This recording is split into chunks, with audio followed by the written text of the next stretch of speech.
Video of A job script tutorial. ಇವತ್ತು ನಾವು functions ಅಂದ್ರೆ ಏನು ಅಂತ ತಿಳ್ಕೊಳ್ಳೋಣ. ಮೊದಲಿಗೆ ಫಂಕ್ಷನ್ಸ್ ಅಂದ್ರೆ ಏನು ಮತ್ತೆ ಏನಕ್ಕೆ ಯೂಸ್ ಮಾಡ್ತೀವಿ ಅಂತ. ಇವಾಗ ಫಂಕ್ಷನ್ಸ್ ಅಂದ್ರೆ ಒಂದು ಸ್ಟೇಟ್ಮೆಂಟ್ಗಳು ಅಂದ್ರೆ ಸೆಟ್ ಆಫ್ ಇನ್ಸ್ಟ್ರಕ್ಷನ್ಸ್ಗಳನ್ನ ಒಂದೇ ಪ್ಲೇಸಲ್ಲಿ ಹೋಲ್ಡ್ ಮಾಡಿ ಇಟ್ಕೊಂಡು ಅದನ್ನ ಲಾಜಿಕ್ ಯೂಸ್ ಮಾಡಿಕೊಂಡು ನಾವು ಆ ಫಂಕ್ಷನ್ಸ್ ಒಳಗೆ ಕೆಲವೊಂದು ಟಾಸ್ಕ್ಗಳನ್ನ ಮಾಡ್ತೀವಿ. ಎಕ್ಸಾಂಪಲ್, ಇವಾಗ ನೀವು ಸೆಲ್ಸಿಯಸ್ನ ಫ್ಯಾರನೈಟ್ ಕನ್ವರ್ಟ್ ಮಾಡಬೇಕು ಅಂದ್ಕೊಳ್ಳಿ. ಇವಾಗ ಒಂದು ಸೆಲ್ಸಿಯಸ್ ವ್ಯಾಲ್ಯೂನ ಕೊಡ್ತೀವಿ, ನಾವು ಅದನ್ನ ಫ್ಯಾರನೈಟ್ ಕನ್ವರ್ಟ್ ಮಾಡಬೇಕು. ಸೊ ಅವಾಗ ಏನು ಮಾಡ್ಬೋದು, ನಾವು ಡೈರೆಕ್ಟಾಗಿ ಕೋಡ್ ಬರಿಬೋದು. ಅಂದರೆ ವಿತೌಟ್ ಯೂಸಿಂಗ್ ಫಂಕ್ಷನ್ ಡೈರೆಕ್ಟಾಗಿ ಫ್ಯಾರನೈಟ್ ಅಂತ ಒಂದು ಟೇಬಲ್ ತೊಗೊಂಡು, ಅಂದರೆ ವೇರಿಯಬಲ್ ತೊಗೊಂಡು ಅದಕ್ಕೆ ಕ್ಯಾಲ್ಕುಲೇಷನ್ ಮಾಡಿ ಉಳಿದಿದ್ದ ಅಸೈನ್ ಮಾಡಿ ಬರಿಬೋದು. ಬಟ್ ನಾವು ಫಂಕ್ಷನ್ಸ್ ಯೂಸ್ ಮಾಡೋದ್ರಿಂದ ನಮಗೆ ಉಪಯೋಗ ಏನು ಅಂದರೆ, ಇದನ್ನ ನಾವು ಮತ್ತೆ ರೀಯೂಸ್ ಮಾಡ್ಬೋದು. ಅಂದರೆ ಏನು ಗೊತ್ತಾ, ಜಾವಾ ಸ್ಕ್ರಿಪ್ಟ್ ಫಂಕ್ಷನ್ಸ್ ಅಂತ ಫಂಕ್ಷನ್ಸ್ ಓದ್ತಾ ಇದೀವಲ್ಲ, ಜಾವಾ ಸ್ಕ್ರಿಪ್ಟ್ ಫಂಕ್ಷನ್ ನಾವೇನಕ್ಕೆ ಯೂಸ್ ಮಾಡ್ತೀವಿ ಅಂದರೆ ಇದನ್ನ ಈಸಿಯಾಗಿ ರೀಯೂಸ್ ಮಾಡ್ಬೋದು. ಎಲ್ಲಿ ಬೇಕಾದರೂ ಒಂದೇ ಫಂಕ್ಷನ್ನ ಮತ್ತೆ ಮತ್ತೆ ಮತ್ತೆ 1000 ಸಲ ಬೇಕಾದರೂ ನಾವು ರೀಯೂಸ್ ಮಾಡ್ಕೋಬೋದು. ಫಂಕ್ಷನ್ನ ಡಿಕ್ಲೇರ್ ಮಾಡಬೇಕಾದ್ರೆ ಅಂದರೆ ಒಂದು ಫಂಕ್ಷನ್ನ ಕ್ರಿಯೇಟ್ ಮಾಡಿ ಅದನ್ನ ಕಾಲ್ ಮಾಡಬೇಕು ಅಂದರೆ ಎರಡು ಮೆಥಡ್, ಅಂದರೆ ಎರಡನ್ನ ಮಾಡಲೇಬೇಕು. ಅಂದರೆ ಏನಂದರೆ, ಫಂಕ್ಷನ್ನ ಮೊದಲು ಡಿಕ್ಲೇರ್ ಮಾಡಿ ಅದನ್ನ ಡಿಫೈನ್ ಮಾಡಬೇಕು, ಮತ್ತೆ ಅದನ್ನ ಕಾಲ್ ಮಾಡಬೇಕು. ಒಂದು ಫಂಕ್ಷನ್ ಪೂರ್ತಿಯಾಗಿ ವರ್ಕ್ ಆಗಬೇಕು ಅಂದರೆ ಮೊದಲು ಏನು ಮಾಡಬೇಕು, ಡಿಫೈನ್ ಮಾಡಬೇಕು ಅಂಡ್ ಅದನ್ನ ಕಾಲ್ ಮಾಡಬೇಕು. ಡಿಫೈನ್ ಮಾಡೋದು, what is defining of function? Defining function ಅಂದರೆ, ಇವಾಗ ಒಂದು ಫಂಕ್ಷನ್ ಕ್ರಿಯೇಟ್ ಮಾಡಬೇಕು ಅಂದರೆ ಫಸ್ಟು ಫಂಕ್ಷನ್ ಅಂತ ಒಂದು ಕೀವರ್ಡ್ನ ಬರೆದು ಆಮೇಲೆ ಫಂಕ್ಷನ್ ನೇಮ್ ಕೊಡ್ಬೋದು. ಇವಾಗ ಒಂದು ಸಮ್ ಅಂತ ಒಂದು ಫಂಕ್ಷನ್ ನೇಮ್ ಕೊಡ್ತೀನಿ, ಇದನ್ನ 2 ನಂಬರ್ಸ್ನ ಇದು ಆ್ಯಡ್ ಮಾಡುತ್ತೆ. ಫಂಕ್ಷನ್ ನೇಮ್, ಈ ಪ್ಯಾರಂಥಿಸಿಸ್ ಇದೆಯಲ್ಲ, ಈ ಪ್ಯಾರಂಥಿಸಿಸ್ ಒಳಗಡೆ ನಾವು ಪ್ಯಾರಾಮೀಟರ್ಸ್ ಅಂತ ಕೊಡ್ತೀವಿ. ಪ್ಯಾರಾಮೀಟರ್ಸ್ ಅಥವಾ ಆರ್ಗ್ಯುಮೆಂಟ್ಸ್. ಪ್ಯಾರಾಮೀಟರ್ಸ್ ಅಂದರೆ ಏನು, ಇಲ್ಲಿ ವೇರಿಯೇಬಲ್ಸ್ ಇರ್ತವೆ. ಅಂದರೆ ಒಂದು ವೇರಿಯೇಬಲ್ ಒಂದಂತ ಅಲ್ಲ, ಯಾವ್ದು ಎಷ್ಟಾದರೂ ವೇರಿಯೇಬಲ್ಸ್ ಕೊಡ್ಬೋದು, ಸೆಟ್ ಆಫ್ ವೇರಿಯೇಬಲ್. ಮತ್ತು ಯಾವ ಟೈಪ್ ಆದರೂ ಕೊಡ್ಬೋದು, ಬೂಲಿಯನ್ ಆಗಿರಲಿ, ಕ್ಯಾರೆಕ್ಟರ್ಸ್ ಆಗಿರಲಿ, ಮತ್ತು ಸ್ಟ್ರಿಂಗ್ ಆಗಿರಲಿ, ಇಂಟ್ ಆಗಿರಲಿ, ಯಾವುದೇ ವೇರಿಯೇಬಲ್ನ ನಾವು ಕೊಡ್ಬೋದು. ಇಲ್ಲಿ ನಾನು ಎಕ್ಸಾಂಪಲ್ ಎ ಮತ್ತು ಬಿ ಎರಡು ವೇರಿಯೇಬಲ್ನ ಪ್ಯಾರಾಮೀಟರ್ ಆಗಿ ಕೊಡ್ತಾ ಇದ್ದೀನಿ. ಆಫ್ಟರ್ ದಿಸ್ ಅಂದರೆ ಇದಾದ್ಮೇಲೆ ಎರಡು ಫ್ಲವರ್ ಬ್ರಾಕೆಟ್ ಓಪನ್ ಮಾಡಿಕೊಂಡು ಇಲ್ಲಿ ನಾವು ಫಂಕ್ಷನ್ ಲಾಜಿಕ್ ಬರಿತೀವಿ. ಲಾಜಿಕ್ ಅಥವಾ statements, logic or statements.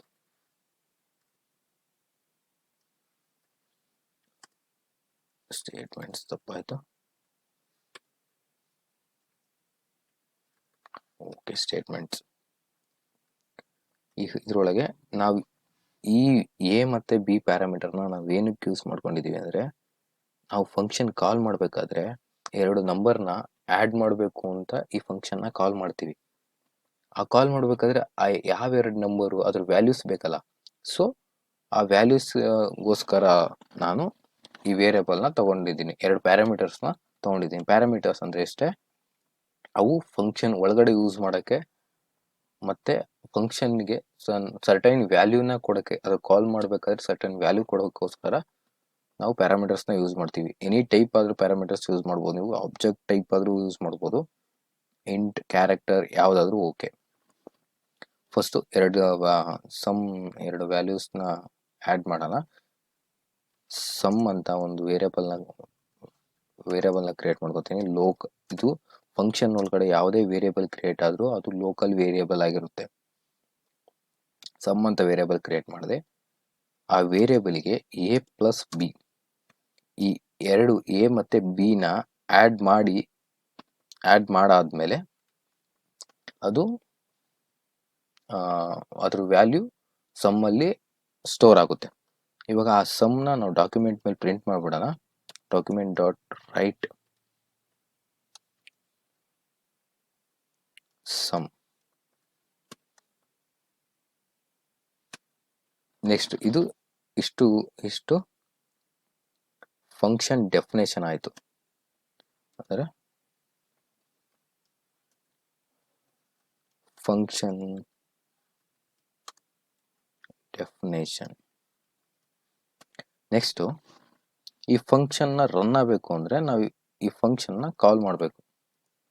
Without calling ಯಾವ ಫಂಕ್ಷನು ರನ್ ಆಗಲ್ಲ. ಬಟ್ ಫಂಕ್ಷನ್ಸ್ ಜಾವಾ ಸ್ಕ್ರಿಪ್ಟಲ್ಲಿ ಎರಡು ಥರ ಫಂಕ್ಷನ್ಸ್ ಬರ್ತವೆ, ನೇಮ್ಡ್ ಫಂಕ್ಷನ್ ಮತ್ತು ಅನಾನಿಮಸ್ ಫಂಕ್ಷನ್ ಅಂತಾರೆ. ಅಂದರೆ ಆ ಫಂಕ್ಷನ್ಗೆ ನೇಮ್ ಇರಲ್ಲ, ಡೈರೆಕ್ಟಾಗಿ ಕಾಲ್ ಆಗುತ್ತೆ. ಅಂದರೆ ಅದಕ್ಕೆ ಡೆಫಿನೇಷನ್ ಕಾಲಿಂಗು ಮತ್ತು ಡೆಫಿನೇಷನ್ನು ಎರಡು ಒಂದೇ ಕಡೆ ಆಗುತ್ತೆ, ಅದನ್ನು ಹೇಳ್ತೀನಿ ನೆಕ್ಸ್ಟು. ಬಟ್ ಇವಾಗ ಇದನ್ನ ಫಂಕ್ಷನ್ ಕಾಲಿಂಗ್ ಮಾಡೋದು ಅಂತ. ಫಂಕ್ಷನ್ ಕಾಲ್ ಮಾಡಬೇಕು ಅಂದರೆ function name with 2 curly brackets ಅದು ನೋಡೋ ಕರ್ಲಿ ಬ್ರಾಕೆಟ್ 2 ಬ್ರಾಕೆಟ್ಸ್. ಈ ಬ್ರಾಕೆಟ್ ಒಳಗಡೆ ನಾವು ಫಂಕ್ಷನ್ಗೆ ವ್ಯಾಲ್ಯೂ ಕೊಡ್ತೀವಿ, ಅಂದರೆ ಆ ಪ್ಯಾರಾಮೀಟರ್ಸ್ಗೆ ವ್ಯಾಲ್ಯೂ ಕೊಡ್ತೀವಿ. ಇವಾಗ ಏನಾಗುತ್ತೆ, ನಾನು ಸಮ್ ಅನ್ನೋ ಒಂದು ಫಂಕ್ಷನ್ನ ಕಾಲ್ ಮಾಡಿದ್ದೀನಿ. ಆ ಫಂಕ್ಷನ್ನಲ್ಲಿ ಎಗೆ 20 ಅಂತ ವ್ಯಾಲ್ಯೂ ಕೊಟ್ಟಿದ್ದೀನಿ, ಬಿಗೆ 40 ಅಂತ ವ್ಯಾಲ್ಯೂ ಕೊಟ್ಟಿದ್ದೀನಿ. ಅವೆರಡು ಇವಾಗ ಸಮ್ ಅನ್ನೋ ವೇರಿಯೇಬಲ್ ಸ್ಟೋರ್ ಆಗ್ತವೆ ಆ್ಯಡ್ ಹಾಗೆ. ಆಮೇಲೆ ಆ ಡಾಕ್ಯುಮೆಂಟ್ ಮೇಲೆ ಆ ಸಮ್ ಅನ್ನೋ ವೇರಿಯೇಬಲ್ನ ವ್ಯಾಲ್ಯೂ ಪ್ರಿಂಟ್ ಆಗುತ್ತೆ. ಕಂಟ್ರೋಲ್ ಎಸ್ ಸೇವ್ ಮಾಡ್ತೀನಿ, ಇದನ್ನು ಹೋಗಿ ಇಲ್ಲಿ ರನ್ ಮಾಡ್ತೀನಿ. ರಿಫ್ರೆಶಿಂಗ್.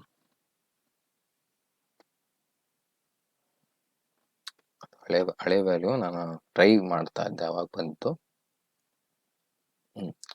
40 + 20 = 60. ಆ್ಯಕ್ಚುಲಿ ಕ್ಲಿಯರ್ ಆಗಿದೆ ಅಂದ್ಕೊಂಡಿದ್ದೀನಿ ವಾಟ್ ಇಸ್ ಫಂಕ್ಷನ್ ಅಂದರೆ ಏನು ಅಂತ. ಮತ್ತು ನೆಕ್ಸ್ಟ್ ಫಂಕ್ಷನ್ ರಿಟರ್ನ್ ವ್ಯಾಲ್ಯೂ ಅಂತ ಬರುತ್ತೆ. ಫಂಕ್ಷನಲ್ಲಿ ರಿಟರ್ನ್ ವ್ಯಾಲ್ಯೂ ಅಂತ ಬರುತ್ತೆ. ಅಂದರೆ ಏನು ಫಂಕ್ಷನಲ್ಲಿ ರಿಟರ್ನ್ ವ್ಯಾಲ್ಯೂ ಅಂದರೆ ಏನು ಅಂದರೆ, ಇವಾಗ ಒಂದು ಫಂಕ್ಷನ್ ಇದೆ, ಈ ಫಂಕ್ಷನ್ ಎಲ್ಲ ಫಿನಿಶ್ ಆದಮೇಲೆ, ಇವಾಗ ಈ ಫಂಕ್ಷನ್ ಮುಗಿದಾದ್ಮೇಲೆ ಅದೊಂದು ವ್ಯಾಲ್ಯೂನ ವಾಪಸ್ ಕೊಡುತ್ತೆ. ಅದನ್ನ ಅದು ಯಾರಿಗಾದ್ರೂ ಕೊಡ್ಬೋದು. ಅಂದರೆ ಏನಂತ, ಇವಾಗ ಒಂದು ರಿಟರ್ನ್ ಝೀರೋ ಬೇಡ, ರಿಟರ್ನ್ ಸಮ್ಮನ್ನ ಇದು ರಿಟರ್ನ್ ಮಾಡ್ತಾ ಇದೆ. ಇವಾಗ ಇದು ಫಂಕ್ಷನ್ ರನ್ ಆದಮೇಲೆ ಒಂದು ವ್ಯಾಲ್ಯೂನ ಇದು ರಿಟರ್ನ್ ಮಾಡುತ್ತೆ. ಆ ವ್ಯಾಲ್ಯೂನ ನಾನು ಏನು ಮಾಡ್ತೀನಿ, ಇನ್ನೊಂದು ವೇರಿಯೇಬಲಲ್ಲಿ ಸ್ಟೋರ್ ಮಾಡಿಬಿಡ್ತೀನಿ. ವೇರ್ ಟೆಂಪ್ ಅಂತ ಒಂದು ಟೆಂಪ್ರರಿ ವೇರಿಯೇಬಲ್ ತೊಗೊಂಡೆ, ಅದಕ್ಕೆ ಸಮ್ ಅಂತ ಒಂದು ಫಂಕ್ಷನ್ನ ಡೈರೆಕ್ಟಾಗಿ ರನ್ ಮಾಡ್ತೀನಿ. ಆ ರನ್ ಮಾಡಾದ್ಮೇಲೆ ಅದು ವ್ಯಾಲ್ಯೂ ಏನು ರಿಟರ್ನ್ ಮಾಡಿರುತ್ತೆ ಅಂದರೆ ಸಮ್ಮಿನ ವ್ಯಾಲ್ಯೂನ ರಿಟರ್ನ್ ಮಾಡುತ್ತೆ. ಆ ವ್ಯಾಲ್ಯೂ ಇಲ್ಲಿ ಟೆಂಪ್ ಅನ್ನೋ ವೇರಿಯೇಬಲಲ್ಲಿ ಸ್ಟೋರ್ ಆಗುತ್ತೆ. ಇವಾಗ ನಾನು ಡಾಕ್ಯುಮೆಂಟ್ ಡಾಟ್ ರೈಟ್ ಇದರಲ್ಲಿ ನಾನು ಟೆಂಪ್ ಅನ್ನೋ ವೇರಿಯೇಬಲ್ನ ಪ್ರಿಂಟ್ ಮಾಡ್ತೀನಿ. ಇಲ್ಲೇನಾಯಿತು, ನಾನು ಸ್ಟಾರ್ಟಿಂಗು ಇಲ್ಲೇ ಡೈರೆಕ್ಟಾಗಿ ಇಲ್ಲೇ document dot write print some ಅಂತ ನಾನು ಸಮ್ ಅನ್ನೋ ವೇರಿಯೇಬಲ್ನ ಡೈರೆಕ್ಟಾಗಿ ಪ್ರಿಂಟ್ ಮಾಡಿದ್ದೆ. ಬಟ್ ಇವಾಗ ಏನು ಮಾಡ್ತೀನಿ, ರಿಟರ್ನ್ ಮಾಡ್ತಾ ಇದ್ದೀನಿ ಸಮ್ ಅನ್ನೋ ವ್ಯಾಲ್ಯೂನ. ರಿಟರ್ನ್ ಮಾಡಿ ಆ ರಿಟರ್ನ್ಡ್ ವ್ಯಾಲ್ಯೂನ ಟೆಂಪ್ ಅನ್ನೋ ವೇರಿಯೇಬಲ್ ಸ್ಟೋರ್ ಮಾಡ್ತಾ ಇದ್ದೀನಿ. ಆ ಟೆಂಪ್ ಅನ್ನೋ ವೇರಿಯೇಬಲ್ ಸ್ಟೋರ್ ಮಾಡಿರೋ ವ್ಯಾಲ್ಯೂನ ಡಾಕ್ಯುಮೆಂಟ್ ಮೇಲೆ ರಿಟರ್ನ್ ಮಾಡ್ತಾ ಇದ್ದೀನಿ. ಆಸ್ ಇಟ್ ಈಸ್ ಸೇಮ್ ಬರುತ್ತೆ. ಬಟ್ ರಿಟರ್ನ್ ವ್ಯಾಲ್ಯೂ ಅಂದರೆ ಏನು, ರಿಟರ್ನಿಂಗ್ ಅಂದರೆ ಏನು ಅಂತ ಹೇಳಿದೆ. ರಿಟರ್ನಿಂಗ್ ಅಂದರೆ ಅಷ್ಟೇ, ಒಂದು ಫಂಕ್ಷನ್ ಎಂಡ್ ಆದಮೇಲೆ ಏನಾಗಬೇಕು ಅಂತ. ಇವಾಗ ಆ್ಯಡ್ ಮಾಡೋದು ಬಿಟ್ಟಾಕಿ ನಾವು ಒಂದು ಸೆಲ್ಸಿಯಸ್ ಫ್ಯಾರನ್ಹೀಟಿಂದ ಸೆಲ್ಸಿಯಸ್ಗೆ ಕನ್ವರ್ಟ್ ಮಾಡೋ ಒಂದು ಫಂಕ್ಷನ್ ಮಾಡೋಣ. ಫಂಕ್ಷನ್ ಸಮ್ ಟು ಸೆಲ್ಸಿಯಸ್ ಅಂತ ಚೇಂಜ್ ಮಾಡಿಬಿಡ್ತೀನಿ.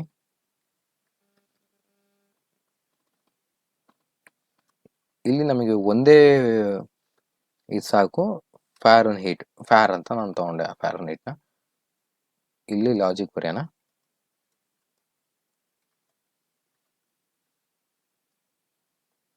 ಲಾಜಿಕ್ ಏನು ಅಂದರೆ, ನಾನು ಇಲ್ಲಿ ಡೈರೆಕ್ಟಾಗಿ ಹೊಸದೊಂದು ವೇರಿಯೇಬಲ್ ಏನು ತೊಗೊಳಲ್ಲ, ನಾನು ಡೈರೆಕ್ಟಾಗಿ ವ್ಯಾಲ್ಯೂನ ರಿಟರ್ನ್ ಮಾಡ್ತೀನಿ. 5/9 ಅಂದರೆ ಇದು ಫಾರ್ಮುಲಾ, ನೀವೇನು ಇದೆ ಬೇರೆ ಲಾಜಿಕ್ ಅಂತೇನಲ್ಲ, ಫ್ಯಾರನ್ಹೀಟಿಗೆ ಕನ್ವರ್ಟ್ ಮಾಡೋ ಫಾರ್ಮುಲಾ.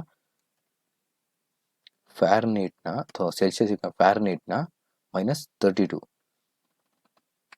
ಇವಾಗ ಇದು ಏನು ರಿಟರ್ನ್ ಮಾಡುತ್ತೆ ಅಂದರೆ, ಒಂದು ಫ್ಯಾರನೀಟ್ ನ ಸೆಲ್ಸಿಯಸ್ ಕನ್ವರ್ಟ್ ಮಾಡಿ ರಿಟರ್ನ್ ಮಾಡುತ್ತೆ.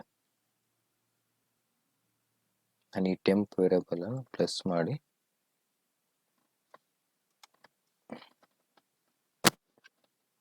Okay, control save and run.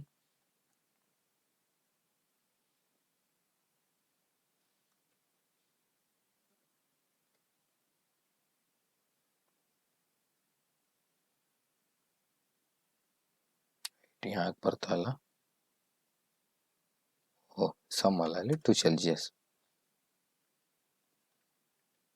ನಾನು ಫಂಕ್ಷನ್ ಕಾಲ್ ಮಾಡಿರಲಿಲ್ಲ, ಹಳೇದೇ ಇತ್ತು, ಸೊ ಅದಕ್ಕೆ ಬರ್ತಿಲ್ಲ. ಇವಾಗ ವ್ಯಾಲ್ಯೂ ಎಷ್ಟು ಬಂತು? -6.6666. ಇದನ್ನು ಆಸ್ಟ್ರಿಕ್ ಸಿಂಬಲ್ ಹಾಕಿದ್ದೀನಿ, ಬಟ್ ಇಲ್ಲಿ ಡಿಗ್ರಿ ಸಿಂಬಲ್ ಹಾಕಬೇಕಿತ್ತು. ಓಕೆ, ಈ ಥರ ಒಂದು ಫಂಕ್ಷನ್ನ ಮತ್ತೆ ರಿಯೂಸ್ ಮಾಡ್ತೀವಿ. ರಿಯೂಸ್ ಫಂಕ್ಷನ್ನ ರಿಯೂಸ್ ಮಾಡೋದು ಹೆಂಗೆ ಅಂದರೆ, ಇಲ್ಲಿ ಇನ್ನೊಂದು ವೇರಿಯಬಲ್ ಕ್ರಿಯೇಟ್ ಮಾಡ್ತೀನಿ, temp21 ಅಂತ. ಅದಕ್ಕೆ 2 Celsius once 280 degree document dot right temp1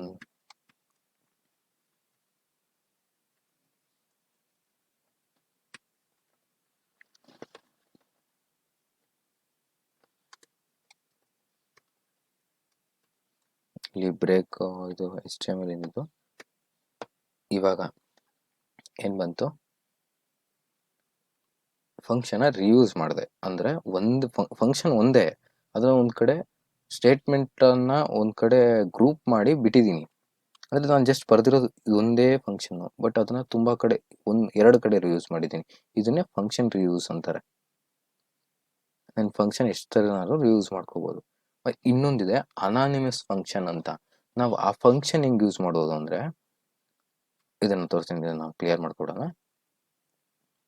anonymous function ಅಂದ್ರೆ ಏನು ಅಂದರೆ, ನೀವು ಒಂದು ವೇರಿಯೇಬಲ್ ತೊಗೋತೀರ ಅನ್ಕೊಡ್ರಿ, ಸಮ್ ಅಂತಾನೆ ವೇರಿಯೇಬಲ್ ತೊಗೊಂಡಿದ್ದೀರಾ, ಬಟ್ ನಾನು ಫಂಕ್ಷನ್ ಯೂಸ್ ಮಾಡಬೇಕು. ಇವಾಗ ಏನು ಮಾಡ್ತೀರಾ? ಫಂಕ್ಷನ್ ಯೂಸ್ ಮಾಡ್ತೀರಾ ಅಂದರೆ ಡೈರೆಕ್ಟಾಗಿ ಒಂದು ರಿಟರ್ನ್ ವ್ಯಾಲ್ಯೂ ಕೊಡುತ್ತೆ. ಫಂಕ್ಷನ್ ಅಂತ ಕೀವರ್ಡ್ ಬರೀತೀರಾ, ಬಟ್ ನೀವು ಫಂಕ್ಷನ್ಗೆ ನೇಮ್ ಕೊಡಲ್ಲ. ಇದು ಅನಾನಿಮಸ್ ಫಂಕ್ಷನ್. ಇದು ಡೈರೆಕ್ಟಾಗಿ ಕಾಲ್ ಆಗುತ್ತೆ. ಹೇಳ್ತೀನಿ ಅದಕ್ಕೆ var a plus a comma b 2 variable create ಮಾಡಿದೆ var ಅಂಡ್ a ಗೆ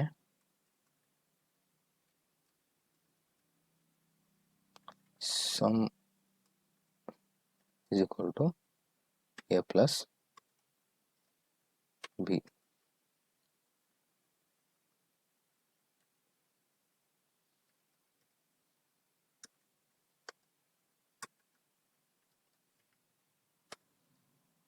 Return sum is equal to a plus b.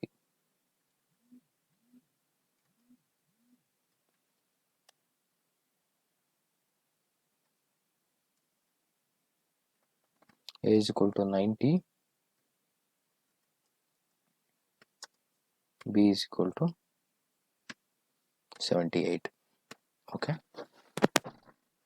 ಇವಾಗ ಏನು ಮಾಡಿದ್ದೀನಿ, ಒಂದು ಫಂಕ್ಷನ್ನ ಡೈರೆಕ್ಟಾಗಿ ಒಂದು ವೇರಿಯೇಬಲಿಗೆ ಅಸೈನ್ ಮಾಡಿದ್ದೀನಿ. ಅಂದರೆ ಈ ಫಂಕ್ಷನ್ನು ಡೈರೆಕ್ಟಾಗಿ ಇಲ್ಲೇ ರನ್ ಆಗುತ್ತೆ, ಇಲ್ಲೇ ಡಿಫೈನ್ ಆಗಿದೆ, ಡಿಫೈನ್ ಕೂಡ ಇಲ್ಲೇ ಆಗಿದೆ, ಆ್ಯಂಡ್ ರನ್ ಕೂಡ, ಕಾಲ್ ಕೂಡ ಇಲ್ಲೇ ಆಗ್ತಾ ಇದೆ.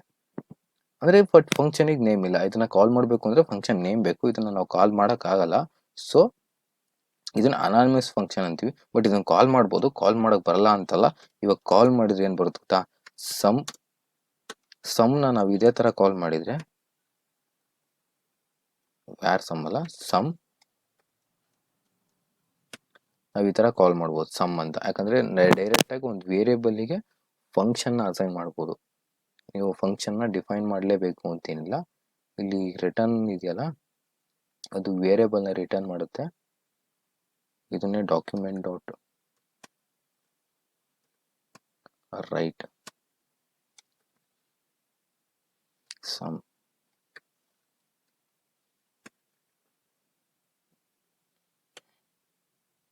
ರಿಫ್ರೆಶ್ 168 ಅಂತ ಬಂತು ನೋಡಿ. ನಾನೇನು ಮಾಡಿದ್ದೀನಿ, ಫಂಕ್ಷನ್ ನೇಮ್ ಕೊಟ್ಟಿಲ್ಲ, ಬಟ್ ಒಂದು ಫಂಕ್ಷನ್ನ ವೇರಿಯೇಬಲಿಗೆ ಅಸೈನ್ ಮಾಡಿದ್ದೀನಿ.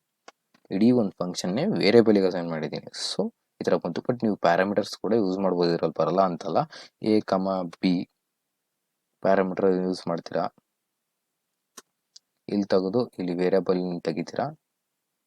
ವೇರಿಯೇಬಲ್ ಡಿಕ್ಲೇರ್ ಮಾಡಲ್ಲ, ಬಟ್ ಡೈರೆಕ್ಟಾಗಿ ಎ ಕಮ ಬಿನೇ ಯೂಸ್ ಮಾಡ್ತೀರಾ. ಬಟ್ ಸಮ್ ಅನ್ನೋದೊಂದನ್ನು ತೆಗಿತೀರಾ. ಸೊ ನಾನು ಬಂತು ವ್ಯಾಲ್ಯೂ ರಿಟರ್ನ್ ಸಮ್.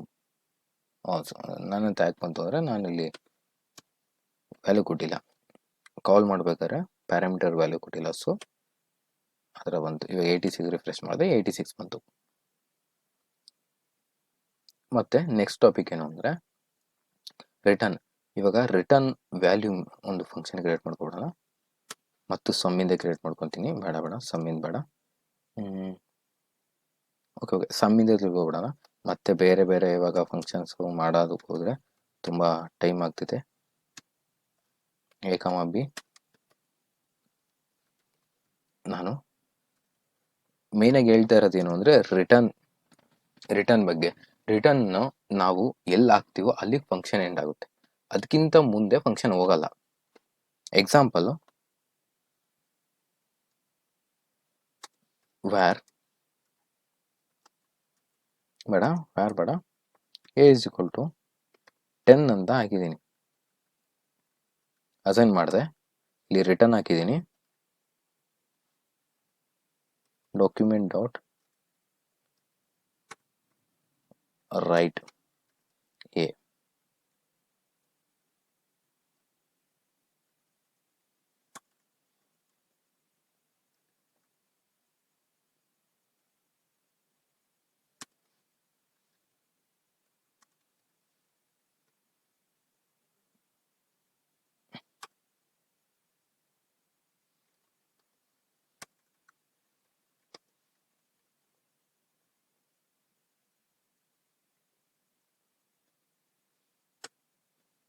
ಇಲ್ಲೇನಾಯಿತು, ಎ ಏನಕ್ಕೆ ಪ್ರಿಂಟ್ ಆಗಿಲ್ಲ ಅಂದರೆ, ಯಾಕೆ ಅಂದರೆ ಪ್ರಿಂಟ್ ಆಗಿಲ್ಲ, ಇವಾಗ ಇಂಟರ್ಪ್ರಿಟರ್ ಬರುತ್ತೆ, ಇಲ್ಲಿ ಫಂಕ್ಷನ್ ಕಾಲ್ ಆಗಿದೆ. ಫಂಕ್ಷನ್ ಕಾಲ್ ಆಗಿದ್ದಕ್ಕೆ ಫಂಕ್ಷನ್ ಡೆಫಿನೇಷನ್ ಎಲ್ಲಿದೆ ಅಂತ ಹುಡುಕುತ್ತೆ. ಇಲ್ಲಿ ಫಂಕ್ಷನ್ ಡೆಫಿನೇಷನ್ ಇದೆ, ಇಲ್ಲಿ ಬರುತ್ತೆ. ವೇರಿಯಬಲ್ ಎ ಕ್ರಿಯೇಟ್ ಆಗಿದೆ, ಓಕೆ. ಅದಾದಮೇಲೆ ಅದಕ್ಕೆ ಹೇಗೆ 10 ಅಂತ ವ್ಯಾಲ್ಯೂ ಅಸೈನ್ ಆಗಿದೆ. ಅದಾದಮೇಲೆ ಡೈರೆಕ್ಟಾಗಿ ರಿಟರ್ನ್ ಇದೆ. ಸೊ ಅದು ರಿಟರ್ನ್ ಅಂದರೆ ಅರ್ಥ ಅಲ್ಲಿ ಫಂಕ್ಷನ್ ಎಂಡ್ ಆಯಿತು ಅಂತ. ಅಂದರೆ ಇಂಟರ್ಪ್ರಿಟರ್ ತಿಳ್ಕೊಳೋದೇನು, ಅಲ್ಲಿ ಫಂಕ್ಷನ್ ಎಂಡ್ ಆಯಿತು, ಮುಂದೆ ಹೋಗಬೇಡ, ಫಂಕ್ಷನಿಂದ ಹೊರಗಡೆ ಹೋಗು. ಸೊ ಇಲ್ಲಿ ನಾವು ರಿಟರ್ನ್ ಹಾಕಿರೋದ್ರಿಂದ ಅದು ಫಂಕ್ಷನ್ನ ಮುಂದಿನ ಕೋಡ್ ಸ್ಟೇಟ್ಮೆಂಟ, ಈ ಡಾಕ್ಯುಮೆಂಟ್ ಡಾಟ್ ರೈಟ್ ಅನ್ನೋ ಕೋಡ್ ಸ್ಟೇಟ್ಮೆಂಟ ಅದು ಎಕ್ಸಿಕ್ಯೂಟ್ ಮಾಡಲಿಲ್ಲ. ಇದೇ ಫಂಕ್ಷನ್ನ ನಾನು ತೆಗೆದು ಇಲ್ಲಿ ಪೇಸ್ಟ್ ಮಾಡಿದರೆ ಇವಾಗ ಬೇಕಾದರೆ ಫಂಕ್ಷನ್ ಅಲ್ಲಿ document dot right value print ಆಯಿತು. ಸೊ ಇದು ರಿಟರ್ನ್ ಅಂದರೆ ಎಂಡ್ ಆಫ್ ದ ಫಂಕ್ಷನ್ ಅಂತ ಅರ್ಥ. ಇಲ್ಲ ಫಂಕ್ಷನಿಂದ ಹೊರಗಡೆ ಹೋಗೋದು, ಎಲ್ಲಾರು ಹಾಕು ಇನ್ನು ಫಂಕ್ಷನಿಂದ, ಅದು ಇಂಟರ್ಪ್ರಿಟರ್ ಫಂಕ್ಷನಿಂದ ಹೊರಗಡೆ ಹೋಗುತ್ತೆ. ಸೊ ಎಲ್ಲರಿಗೂ ಅರ್ಥ ಆಗಿದೆ ಅಂದ್ಕೊಂಡಿದ್ದೀನಿ. ಅಕಸ್ಮಾತ್ ಅರ್ಥ ಆಗಿಲ್ಲ ಅಂದರೆ ಓಕೆ ಕಾಮೆಂಟ್ ಮಾಡಿ, ನಾನು ರಿಪ್ಲೈ ಕೊಡ್ತೀನಿ. ಇಲ್ಲಾಂದರೆ ಓಕೆ, ಅರ್ಥ ಆಗಿಲ್ಲ ಅಂದರೆ ಇನ್ನು ಗೂಗಲ್ ಸರ್ಚ್ ಮಾಡ್ಕೊಳ್ಳಿ, ಇನ್ನೂ ಡೀಪಾಗಿ ಸಿಗುತ್ತೆ. ಬಾಯ್, ನೆಕ್ಸ್ಟ್ ವಿಡಿಯೋದಲ್ಲಿ ಸಿಗೋಣ.